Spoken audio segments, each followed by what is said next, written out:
Welcome to BaseballGuys.com. I'm your host, Ray Flowers. Lots going on in the world of baseball today, so I'm going to get right into it on Around the Horn here at BaseballGuys.com. Jacoby Ellsbury went and had some secondary tests done on his ribcage, trying to find out what the problem is. Apparently, the original injury is healing fine, but on May 23rd, when he dove in a game, he apparently suffered another fractured rib in that outing. What does that mean moving forward? He's going to take at least 2 weeks off. This doesn't really change the prognosis that he got the other day. He's going to take 2 weeks off, rest up, try to strengthen the area.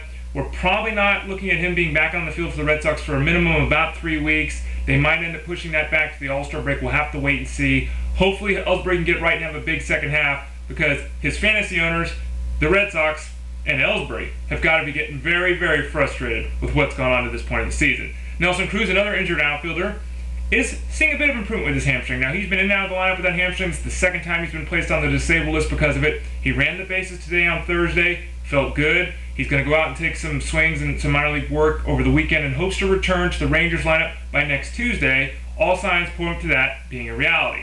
Erik Bedard, an injured pitcher, has also got some positive news, though. With Erik Bedard, we know the news can change from minute to minute, basically. He's a walking disaster when it comes to staying physically healthy. Now, he's going to throw a simulated game on this weekend. If that goes well, he'll progress to possibly going to the minor leagues late next week. He's still hopeful of returning to the Mariners starting rotation by the end of June. I don't know if that's a realistic possibility. Again, there's always setbacks, always concerns with him. And even if he's healthy, it seems like 3 weeks from now, getting him into the rotation is pretty quick. But it looks like Bedard's getting close to returning. And hey, the Mariners might get something out of him after all, after a terrible injury-filled start to the 2010 season. Ryan Sweeney, that's a name you should know. Why should you know that? Well, yeah, he's hitting 320 this season, which is pretty exciting. But dating back a calendar year, 365 full days, Ryan Sweeney's hitting 322, which just happens to be the 7th best batting average in all of Major League Baseball. It's also the 2nd best batting average of any outfielder, behind only Ichiro Suzuki, who's at 349 and leads all players in that time.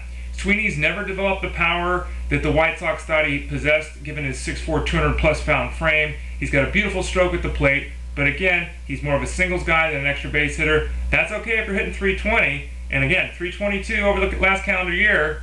He's looking pretty good right now for the Oakland Athletics.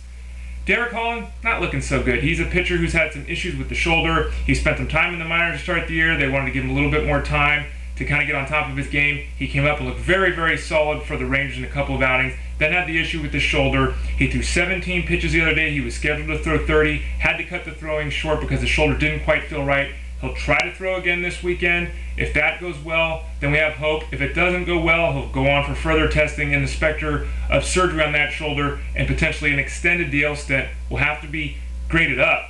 And let's hope that doesn't happen with Holland.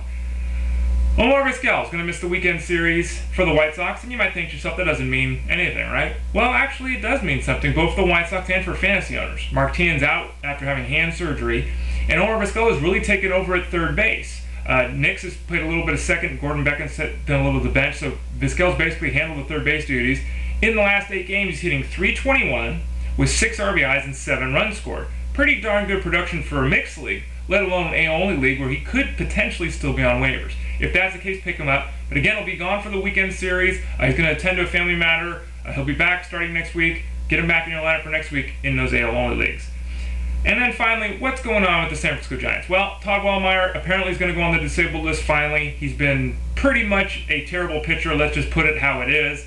All season long, the Giants have got a great top 4, but that 5th spot has been a glaring hole.